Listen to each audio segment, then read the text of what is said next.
Há uma quinta dimensão, além daquelas conhecidas pelo homem. É uma dimensão tão vasta quanto o espaço, e tão desprovida de tempo quanto o infinito. É uma zona intermediária entre a luz e a sombra, entre a ciência e a superstição. E se encontra entre o abismo dos temores do homem e o cume dos seus conhecimentos.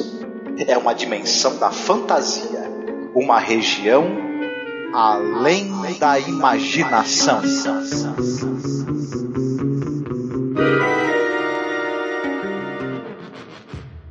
I swear I just don't understand. What's happening? Well, maybe you better tell us. There's nothing working on this street. Nothing. No lights, no power, no radio. Nothing except one car. Yours. How do you figure it started, Les? Yeah, how do you explain that? Yeah, what's the idea, Les? Wait a minute now. Just keep your distance, all of you. Okay, so I've got a car that starts by itself. Well, it's a freak thing, I admit it, but what's it make me, a criminal or something? I don't know why it starts, it just does. What's this all about, Steve? We're on a monster kick, Les.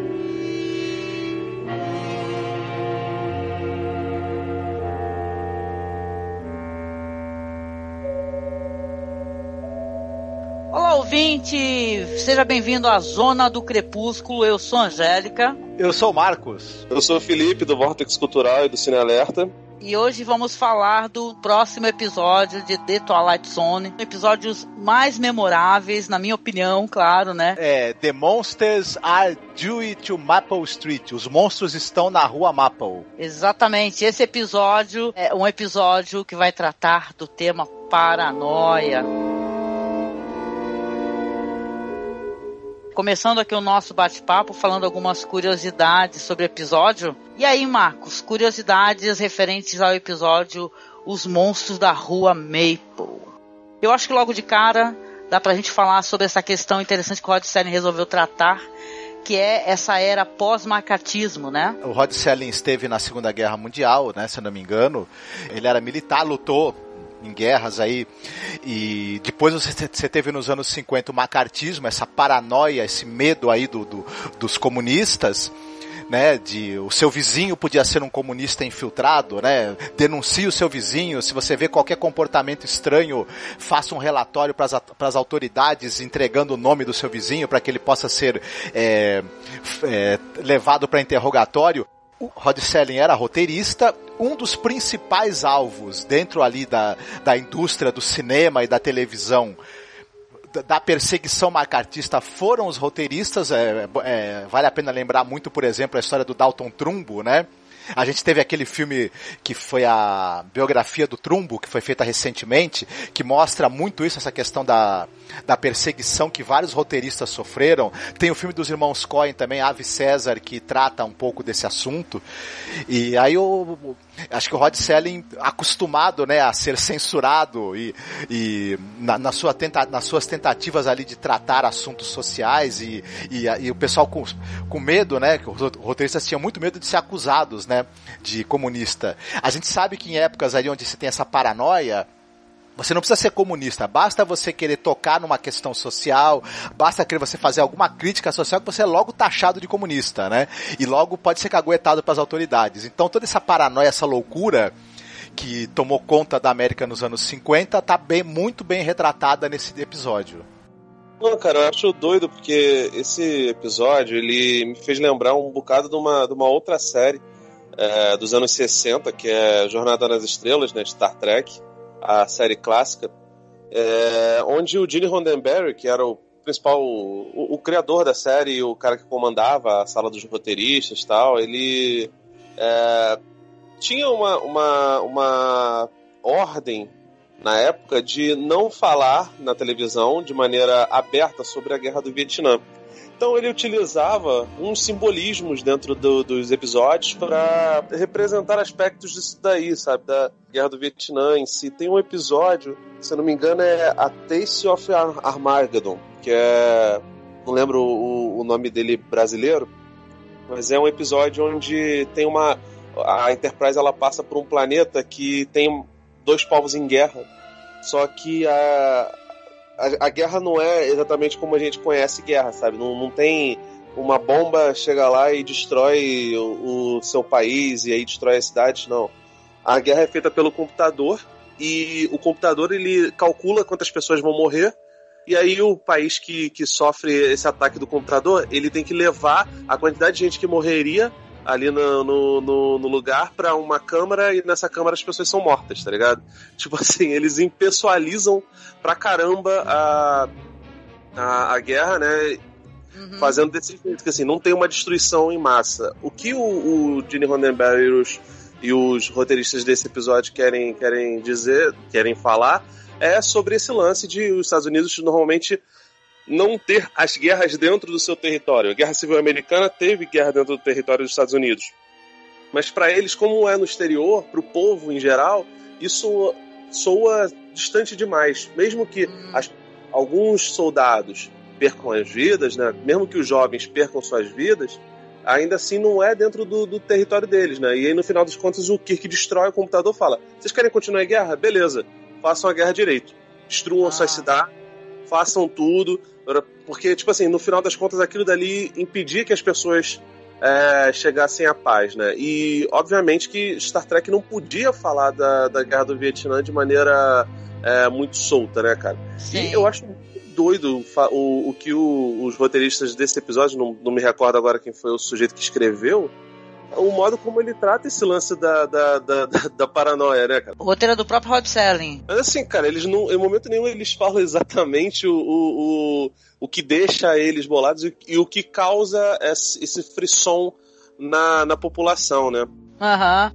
Então, vamos aqui então rapidamente, eu vou dar aqui uma breve sinopse. O episódio, a abertura dele é ali num subúrbio, né, um desses subúrbios americanos, né, o pessoal adora isso daí, né, aquele negócio do American Way of Life, né, aquelas casinhas maravilhosas do subúrbio, e tem a narração do Rod Serling falando assim, olha só, a Rua Maple, né, fim do verão, um pequeno mundo arborizado, né, com as crianças brincando na rua, o sino do vendedor de sorvetes. Aí ali às 18h43, se eu não me engano, um som, um rugido, né, e tal, um clarão de luz. E o que acontece? A Maple Street ela vai ficar, as pessoas percebem que os telefones não funcionam, a energia parou de funcionar, afeta tudo, cortadores de gramas, carros, e aí todos vão pra rua para discutir a situação. Aparece um cidadão ali, que é um cidadão que é interessante, né, ele tem um desfecho interessante dentro dessa história, que é o Pete Van Horn, né, com um martelo ali no seu macacão, que ele se oferece ali para uma outra rua, né, para verificar se também ela foi afetada. Enquanto isso, os vizinhos decidem ver o que está acontecendo. Um deles decide ir à cidade, até então verifica-se ali que os carros também foram afetados. Aparece um jovem, uma criança ali, que é o Tommy, não é verdade? O Tommy, ele vai vir com uma fanfic de sci-fi, né? Uma fanfic de sci-fi. Ele vai vir com uma história de sci-fi clássica, né? Ele vai falar, olha, é assim que os alienígenas invadem. Primeiro eles vão cortar as comunicações, né? Ele não fala assim, claro, né? Aí depois as pessoas, já vai ter gente infiltrada ali, tem alguns alienígenas que parecem ser humanos normais. E aí começa-se ali, então, é isso que é uma coisa curiosa e é isso que o episódio vai remeter à nossa época, né? Isso ele é muito atual, gente. Começa-se ali automaticamente a acreditar no que o moleque falou, né? Que um daqueles residentes ali da Rua Maple pode ser um alienígena infiltrado, né? E tal. E aí começa a suscitar então a paranoia do que o Tommy falou, né? Começa um cidadão a virar pro outro, aquele fulano ali, né? Por que aquele fulano é uma mulher, por sinal, né? Falar porque aquele fulano tem o hábito de ficar saindo no quintal à noite pra poder ver, fica olhando pro céu como se ele estivesse aguardando alguma coisa. Aí o cara fala que na verdade tem insônia, né? Só isso. E começa uma briga e uma vigilância, né? E o guarda da esquina ali, né? Pronto a caguetar. The Twilight Zone realmente, gente, é uma série de altíssimo nível, né? Que coloca muitas questões éticas, morais, né, e tal, né? Mas esse é um dos episódios que ele é muito avançado para a própria época dele, né? A gente fica até curioso, assim, como é que o Rod Serling colocou isso daí na televisão, cara? É muito interessante, né? Sim, sim. Eu acho doido, cara, porque ao mesmo tempo que eles tratam de algumas coisas veladamente e com sutileza no roteiro, os atores, eles são bem diferentes disso daí, né, cara? Porque, afinal de contas, assim, são episódios muito curtos, tem 20 e poucos minutos, e eles têm que passar a informação de um jeito mastigado o suficiente pro grande público entender. Afinal de contas, não é exatamente uma série de nicho. Apesar de ter se tornado um cult, né, ou Além da Imaginação, é um seriado pra família ver, né, cara? E é doido como anos 50 as pessoas tinham uma liberdade pra poder falar sobre isso, enfim, né, sobre esses temas, ainda que de maneira velada. Sim. Agora, cara, eu acho muito doido, porque eu vi também o remake que fizeram, passou, acho que, se eu não me engano, no SBT, eu não lembro, sinceramente não sei quando passou aqui no Brasil o Além da Imaginação original, tá ligado? Mas no remake eles abrem mão de uma situação que nesse episódio, no clássico, tem, que são os caras lá de fora, lá de longe, do alto, assim, onde se dá pra ver todo o subúrbio, testam a parada das pessoas, né? Eles falam, se a gente desligar uma ou outra coisa delas, se mudar uma palha dentro da organização delas, elas entram em colapso e começam a se caguetar, a se sabotar, a lutar contra si mesmo, né, cara? Isso é muito doido. Porque, no final das contas, por mais que, assim, o subúrbio americano é bem diferente do nosso subúrbio. Aqui no Brasil, a pessoa que mora no subúrbio, geralmente ela é um pouco mais pobre, não é tão endinheirada, né? Obviamente que tem gente rica nos subúrbios do Brasil, do Rio de Janeiro, de São Paulo, de Minas, mas é um pouco diferente. E lá é mais a classe média alta, gente que tem dinheiro e que não quer ficar exatamente na área urbana, quer morar na né? cidade, é verdade. E o custo de vida é mais alto também na cidade, ali na área ali mais próxima onde tem as empresas, né, e tal. O subúrbio é a parte meio idílica, né, e tal, das regiões normalmente, né. Cara, é muito doido como qualquer vizinhança tem um senso de comunidade mínimo, né, e esse senso de comunidade, ele vai pras cucuias, assim, muito rapidamente. Bastou alguém achar que, nossa, o sujeito ali é diferente e ele sai um pouquinho da nossa zona de conforto, mesmo ele sendo um sujeito que todo mundo já se conhecia ali há muito tempo, e isso já causa um alvoroço absurdo, né, cara? E de fato é isso. A paranoia, ela faz com que você olhe pro sujeito que é igual a você, pro sujeito que tem as mesmas oportunidades na vida, tem as mesmas dificuldades e o mesmo background até, e enfim, isso tudo não importa, porque se ele discordar de mim, se ele for contra a minha ideologia, no caso aí a gente acaba utilizando o lance do comunismo, tanto nos anos 50 como hoje em dia, assim, que não faz nenhum sentido hoje em dia ter, mas infelizmente tem, porque, sei lá, é a paranoia preferida dos Estados Unidos, e o Brasil infelizmente tem essa mania de copiar tudo que é de ruim dos Estados Unidos, mas poderia ser qualquer outra coisa. O remake mesmo, ele, se eu não me engano, é um árabe, né, Angélica? Não, o remake ele já pega assim a questão do terrorismo, né? Eu até gostaria de falar um pouquinho depois, assim, rapidamente, sobre o remake, né? A situação que esse episódio narra, ela se repetiu ao longo do tempo e se repete inclusive hoje no Brasil. Você tem o pessoal falando assim, o PT destruiu o Brasil, a esquerda, o pensamento o marxismo cultural está destruindo a civilização ocidental, e isso faz com que as pessoas apontem o dedo na cara uma da outra. Você aí está querendo destruir a família, está querendo destruir os valores do meu país, enfim. Isso é o primeiro passo para você desumanizar essa pessoa, que pode ser seu vizinho, seu amigo, seu parente, e depois que você dá esse primeiro passo, eu vou te falar que o inferno é o limite, né? Tem uma frase muito boa nesse episódio, que um dos personagens, que é uma das primeiras vítimas dessa paranoia, ele fala o seguinte, vocês estão com medo de possíveis alienígenas aí, vocês tinham que ter medo do que vocês estão começando aqui hoje. E isso sim é que pode transformar a vida de vocês num grande pesadelo. E é meio isso mesmo, né? Se elege um inimigo ali, né? Você está no meio de uma crise. No caso deles ali da Rua Mapa, no episódio, faltou energia, né? Alguma causa desconhecida fez com que todos os aparelhos eletrônicos parassem de funcionar, todo mundo ficou sem energia, e as pessoas logo começam a procurar um culpado. E é engraçado, levadas pela conversa de um menino que leu num gibi a coisa mais implausível né, possível. Tudo bem que depois a gente vai descobrir mais pro final do episódio que realmente os alienígenas estão usando aquele fenômeno, né, de fazer você ficar sem energia elétrica e sem possibilidade de comunicação para despertar justamente essa paranoia, né? Talvez os ETs tivessem assistido o macartismo acontecer e falaram, bom, já temos aí a maneira de fazer a invasão sem dar um tiro, né? É verdade. Não, e pra mim, o episódio, ele tem uma coisa emblemática, assim, as falas são maravilhosas, o roteiro é maravilhoso, e curioso, assim, claro, esse personagem aí, que é o homem, né, que tá com o martelo, que é o cara que fala que vai lá na outra rua ver o que tá acontecendo, né?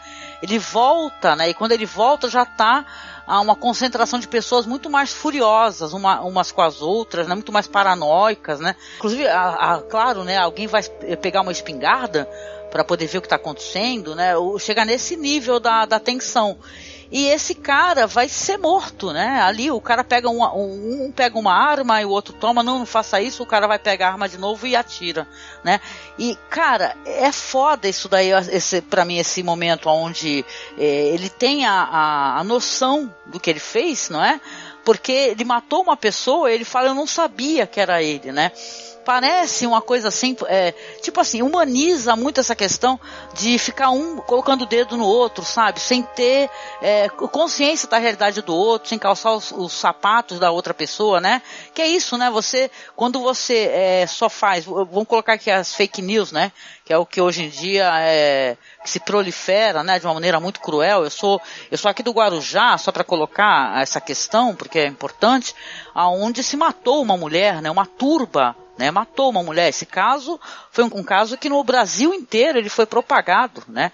Isso aí antes, assim, dessa época Bolsonaro, né? Fake news de grupo de Facebook. A mulher fizeram um retrato falado de uma mulher que estava roubando crianças, e essa mulher falaram que a mulher era bruxa, né? Alguém indicou que era ela, e uma turba violenta resolveu matá-la, né? Quando a polícia chegou, quase que a polícia também foi atacada, né? Então é perigo, né? A turba é perigosa, né? O ódio, né? A insanidade, né? A mentira, né? Então, para mim, esse momento que esse homem, né? Esse homem que é o cara lá que é mais destrambelhado nessa questão, né? É um dos primeiros que fica mais, né? Porque depois a paranoia começa até as pessoas mais coerentes, você percebe que elas também estão desconfiando uma das outras. Mesmo o cara mais coerente na questão ainda tá desconfiando do outro. O primeiro a embarcar com gosto na paranoia e influenciar os outros é o Charlie, que é vivido pelo Jack Weston, né? Enquanto isso, o personagem do Steve, que é vivido pelo ator pelo Claude Akins,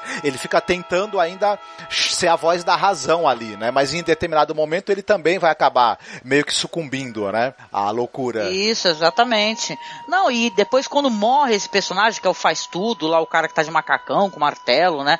Que ele vinha nas sombras, né? E foi alvejado, né? Porque achavam que ele era o monstro da Maple Street. Todos se tornam monstros a certo momento. E o cara grita, né? Eu não sabia que era ele, não vi que era ele, né? Então é muito fácil você julgar, você fazer qualquer coisa sem saber quem é o outro, né? Quando é um outro que você sabe da vida dele, que nessa mulher que ela foi assassinada, a mulher estava com a Bíblia na mão, entendeu? Então isso é bizarro, né? Então é um episódio assim muito, muito atual. Ele é atualíssimo, entendeu? Eu lembro o vídeo do Meteoro, fica aqui a referência. O canal fez um vídeo muito bom sobre The Twilight Zone, e ele também colocou essas questões assim, né? Desse patrulhamento e tal, dessa mentira que ela é propagada, né? O culto à desinteligência, não é? Você não ler, né? Tem episódios que tratam disso também, além da imaginação. Então é muito interessante. Eu queria colocar aqui rapidinho, já que a gente mencionou, o Felipe mencionou, né? Eu mandei pra ele esse episódio aí do mais moderno, né? Que é apresentado pelo Forrest Whitaker, né, o Felipe? Sim, tá gordinho ainda. Tá gordinho. Eu gosto muito do Forrest Whitaker. Agora eu não gosto muito dessa temporada, esse revival. Esse episódio, assim, eu vi vários problemas nele. Eu queria até comentar com vocês. Que ele coloca uma questão mais atual, que é a questão do terrorismo. Eu não sei se o episódio ele é pós 11 de setembro, tá? Eu não tô com ele aberto aqui pra ver a data que ele foi ao ar. Ó, esse aqui é 2003, ó, o episódio foi ao ar 19 de fevereiro de 2003, tá? Então, o episódio, ele coloca o terrorista, né, como aquelas pessoas daquela casa, se mudaram no meio da noite, né, por que eles não estão tão desesperados quanto nós, vamos invadir essa casa, mas o episódio tem questões muito problemáticas, na minha opinião, mesmo o personagem, interpretado pelo Andrew McCarthy, né, que é do Morto Muito Louco, viu, gente, né, que, né, um filme icônico que ele fez, fazer o quê, né, ele é um personagem que na boca dele você vê o problema, né, que é você ter um roteiro quando ele é escrito por uma pessoa que não tá fazendo trabalho direito, né? Fala assim, os terroristas querem que a gente pense isso e tal. Então, enquanto o The Twilight Zone coloca uma coisa, acho que é muito mais, que atravessa fronteiras, é uma coisa mais individual, não sei dizer, mais subjetiva, uma coisa, a humanidade em geral, esse já coloca como os terroristas querem que a gente pense assim, entendeu? Então ele coloca assim os personagens, mesmo esse único personagem, que ele em nenhum momento ele se transforma, né? Diferente do personagem da série do Rod Serling, que ele, até o próprio cara, que era um cara menos insano ali, em outro momento ele vai começar a desconfiar também, vai falar, não, então não sei o quê. E tem a mulher dele também, ele é casado, a mulher dele fala, eu não quero desse novo episódio, eu não quero ser igual a eles, e ela é muito igual a eles, ela é muito mesmo. Então, cara, é um episódio bem problemático, esse episódio legal, interessante, eu acho que ele atualiza, né, esse discurso que o Rod Serling proporcionou, né, só que é bem americanoide, virou uma pataquada americanoide com direito a cena de romance no meio, né, totalmente desfocada do sabe, olha, não sei, não recomendo assim, né. Eu acho doido porque a série antiga, apesar de ser no meio dos anos 50, ela consegue fugir de um maniqueísmo que esse episódio em especial, não lembro se os outros episódios dessa nova versão, se eles têm a mesma pegada, mas ela apela demais, né, pro maniqueísmo, e acaba pegando o lance do inimigo da moda também, né. Mas a forma como o Rod Serling escreve o primeiro episódio é um pouquinho melhor urdida, né? Construidinha. Eu diria também, Felipe, que se a gente assiste os dois, você compara a montagem de um episódio com o outro. A diferença, a capacidade que o diretor do episódio original da Além da Imaginação dos anos 60 tem de conduzir a narrativa, a maneira como os cortes vão ficando mais rápidos e subjetivos, e você vai dando aquela sensação de urgência e desespero. A fluidez narrativa do episódio original é muito maior. Ele tem muita coisa de linguagem cinematográfica ali, enquanto que o episódio de 2013 ele é uma coisa mesmo com cara de linguagem mesmo pra TV, assim. Você tem muito menos recursos narrativos ali sendo empregados, né? Embora seja um episódio muito mais recente, feito muito mais pra cá, né? Pois é. Ele tem ele lembra quase um telefilme, né, cara? Agora, eu acho muito doido, cara, porque hoje em dia muita gente gosta pra caramba de Black Mirror. Eu acho uma série legal, especialmente porque tem toda uma estética de TV britânica, né? E tem um investimento grande. É uma série cara, né? E o Twilight Zone, cara, é muito doido, porque, primeiro, não é muito... Os episódios não são caros, né? Pelo menos não aparentam ser, tanto que, porra, a primeira cena de discussão... Eu esqueci o nome do personagem, o sujeito que é acusado de ser o cara que tá causando aqueles rebuliços e os curtos-circuitos, os colapsos dentro da comunidade, ele é meio carequinha, sabe? E calvo, né? E o cabelo dele vai mudando de acordo com o ângulo que a câmera pega, né? Então, tipo assim, não é um grande cuidado com continuismo, sabe? Mas, cara, você vê que é uma produção barata, curta, a história é curta, ela é direta e você não sente que a parada é rasa, entendeu? Isso que eu acho muito doido, porque é muito difícil você fazer isso no roteiro. Porque os personagens, eles não têm uma super introdução, não se mostra, o passado deles não se dá tempo de você se afeiçoar a eles, né? Até por isso eles têm que ser o mais universais possíveis, né? Muita gente chamaria de genérico, mas pelo menos pra mim não fica essa sensação de que é genérico. A situação, ela é tão urgente, é gritante, que você embarca naquilo dali. Eu lembro que recentemente eu também vi um episódio desses do Além da Imaginação. Eu acho até que tinha o Will Shatner, cara. Que era o episódio do avião lá, o que inspirou o Gremlins lá, o filme do Joe Dante, tá ligado? Que também é muito legal, mas assim, é bem diferente. Esse episódio da Rua Maple, ele é mega mais sério e trata de uma questão de maior urgência, né? Mas, cara, é triste que a nossa realidade imite a arte, né? Especialmente com essa imbecilidade aí que falam de marxismo cultural, cara. Se existisse marxismo cultural, a gente não tava nessa situação calamitosa que tá hoje, a gente não estaria tendo gente pobre perdendo direito, a reaçada não surgiria como tem surgido, não aconteceria essa movimentação que não é exclusividade do Brasil, é uma coisa mundial, enfim. Sim. E, cara, cada vez mais eu tenho menos paciência, eu não sei vocês, eu tenho menos paciência pra ficar discutindo com bot, sabe? Com robôzinho. Nem me dá o trabalho. Também tá difícil. Isso não vale a pena e é uma bobeira, cara. Enfim, eu não sei até que ponto a gente também tem que deixar de conversar com as pessoas, porque é complicado. A falta de diálogo é um negócio que o roteiro do Rod Serling acusa como uma problemática da sociedade, mesmo que seja naquele micro-universo da Rua Maple. Sim, e acho que isso também é um problema nosso, do país, inclusive, do Brasil, inclusive. Só citando uma coisa engraçada que o Felipe falou do baixo orçamento, foram usados roupas e cenários que foram reaproveitados do filme do Planeta Proibido, né? Aquele filme exato, aquele filme de ficção científica da Disney, né?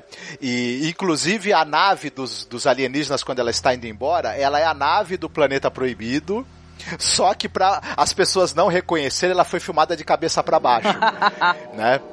E aí os uniformes dos aliens, aquele lugar onde eles estão, é tudo cenário reaproveitado do filme, né, para baratear, mas não tem problema nenhum. E vocês depois querem que a gente cite as referências aí, filmes inspirados, porque tem umas referências interessantes aí. Então, tem uma outra série de TV chamada The Outer Limits. É uma série que começou em 63 e ela é uma série de ficção científica e muito influenciada pelo Além da Imaginação, e tem um episódio específico chamado The Obit, que você tem uma base de pesquisas do exército americano e tem um alienígena infiltrado nessa base e ele também está fazendo experiências para saber como é que eles podem fazer para destruir a humanidade sem precisar usar armas, só deixando que os humanos se matem uns aos outros. Esse alienígena, o que ele faz? Ele pega as pessoas ali daquela base e dá um dispositivo para elas que elas conseguem espionar a vida uma da outra. É o suficiente para as pessoas, para as relações das pessoas se azedarem e aos poucos começar até uma querer matar a outra. E aí o alienígena já tá ali vendo que aquela é a arma que eles vão usar para um dia dominar a Terra. Então tem uma ligação muito direta com esse episódio aí do Além da Imaginação. Outra que a gente pode citar é que, se eu não me engano, no Stranger Things, o Mike mora na Rua Maple, não é isso? Eita, não lembrava. Né, tem um episódio que chama A Estranha da Rua Maple, que é quando o Mike tá escondendo a menina, né, na casa dele. Inclusive o nome do episódio é A Estranha da Rua Maple. Stranger Things é um grande saladão, né, de referências, né? Uhum. E acho que a Angélica vai querer falar do Nevoeiro também, né? De repente. Ah, claro, King, né? O nosso querido mestre. O meu querido mestre, pelo menos, né? E claro, a obra dele tem uma inspiração, né? No The Mist, né? Nessa história, né? De certa maneira, né? Esse negócio da paranoia e dessa micro-sociedade, né? Que acaba sendo um olhar para uma coisa micro, mas acaba sendo uma coisa macro, né? No final de contas, né? O The Mist tem muito disso, só que ele coloca o Lovecraft junto e vira uma coisa bonita, maravilhosa, né?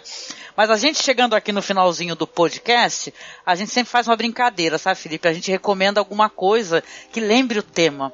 E eu vou começar aqui na minha recomendação fazendo duas, né? Fazer uma recomendação dupla, na verdade. Uma meio óbvia, né? Que já teve várias versões.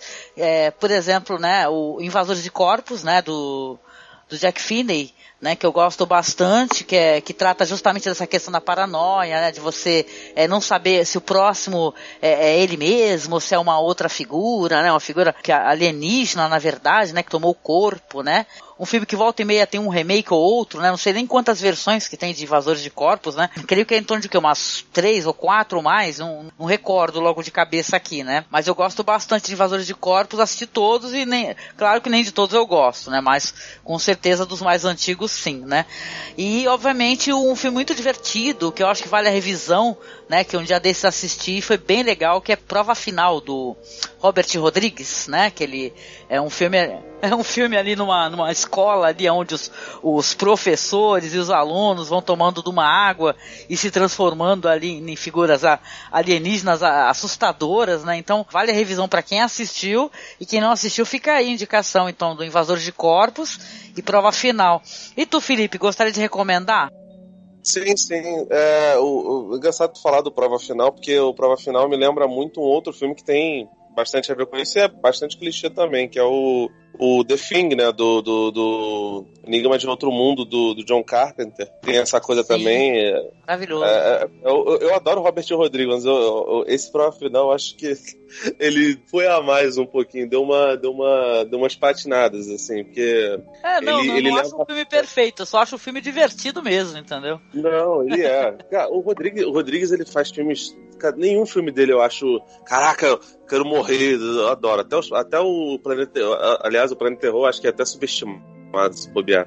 Mas assim, o The Thing, e tem um outro filme que eu não gostei muito, mas ele tem uma temática parecida e é recente, se eu não me engano até original Netflix, Angélica, que chama Nada a Esconder. Tem a Berenice Berro, é um filme francês que juntam uns amigos de escola, né, já na meia-idade, a maioria deles casados, são 6 casais e um cara que tá divorciado, que eles se reúnem e eles fazem uma brincadeira dos celulares. Eles colocam os celulares tiram os celulares do silencioso, colocam na mesa e sempre que alguém responder a eles, e-mail ou algo assim, eles têm que ler em voz alta. Essa pequena coisa de privacidade sendo exposta faz com que algumas verdades apareçam ali pra eles, e eles brigam pra caramba ali, né? Não só os casais, assim, porque obviamente mostra um pouco da infidelidade, mas deles como grupo comunitário, né? Tem um personagem lá que ele se descobre homossexual, e enfim, e aí ele tem de lidar com... Isso é tratado logo no começo, né? Nem spoiler. Eles começam a discutir aquilo dali, e um deles acaba destilando uma homofobia gigante na frente dele, sabe? Sem saber que, na verdade, que o personagem homossexual era outro, sabe? Enfim, ele não é muito bom, ele é um pouquinho exagerado, assim, um pouco de overacting, mas ele também trata dessas coisas de paranoia. E aí você percebe que esse lance de paranoia pode servir para absolutamente todos os grupos sociais e praticamente qualquer situação, cara. É um negócio, assim, absurdo. Legal. A indicação que eu gostaria de fazer é esse episódio do Outer Limits, The Hobbit. É o 7º episódio da primeira temporada. Vale muito a pena. O filme Trumbo, que é um filme com o Bryan Cranston, que fala sobre esse roteirista famoso de Hollywood, talvez o maior roteirista que Hollywood já teve, e também vítima da perseguição do macartismo, e um quadrinho que foi lançado no Brasil um tempo atrás, o Castelo de Areia, do Pierre Oscar Levy, do Frederick Peters, que é um quadrinho no qual acontece também um fenômeno ali que as pessoas não sabem explicar, e elas tentam eleger um bode expiatório para culpar por essa situação que elas estão vivendo. Também é bem interessante. Legal, né? E a curiosidade também é que o episódio virou um quadrinho, né? E tá, a gente estava até comentando, né, Marcos? Um quadrinho ilustrado pelo Skylar sobre os monstros da Rua Maple. Eu não li, infelizmente. Então é isso, minha gente. A gente comentou um pouco sobre esse episódio excepcional de The Twilight Zone. Fica aqui o convite, tá? Pra você vir comentar, tá? Vir indicar episódios pra gente. A gente está selecionando. E agradecimentos ao Felipe, cara, por participar com a gente, né, Felipe? Faz um jabazinho no final aqui pra gente. Opa, sempre um prazer, Angélica. Adoro conversar contigo, com o Noriega, esse homem maravilhoso. E se vocês quiserem ouvir um pouco mais das minhas ideias e ler meus textos, eu escrevo no vortexcultural.com.br. A gente fala sobre cinema também, fala sobre série, fala sobre literatura, quadrinhos. E o Cine Alerta, que a gente está fazendo minicasts de True Detective agora. Essa 3ª temporada tá bem legal. Fala sobre... Oi? Muito bom, eu tô escutando, não perco um. E eu falei, porque a temporada tá muito boa e os podcasts de vocês também estão excelentes. Muito bem. Pô, cara, eu também tô gostando muito da temporada e é isso, né, gente? Um beijo aí no coração de vocês. Também acessem o meu canal no YouTube, a Brisa de Cultura. A gente tá lançando agora coisas mais autorais. Vamos lançar alguns clipes de música, enfim. Acessem lá também no YouTube, Brisa de Cultura. Beijinho, até mais. Opa, fiquem bem, parem de espionar seus vizinhos e vão escutar um bom podcast, tá?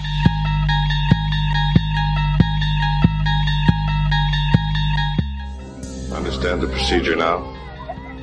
Just stop a few of their machines, and radios, and telephones, and lawnmowers.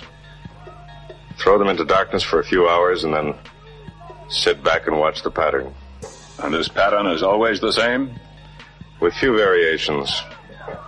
They pick the most dangerous enemy they can find, and it's themselves. All we need to do is sit back and watch.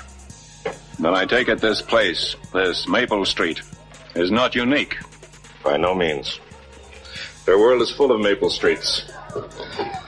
And we'll go from one to the other and let them destroy themselves. One to the other. One to the other. One to the other.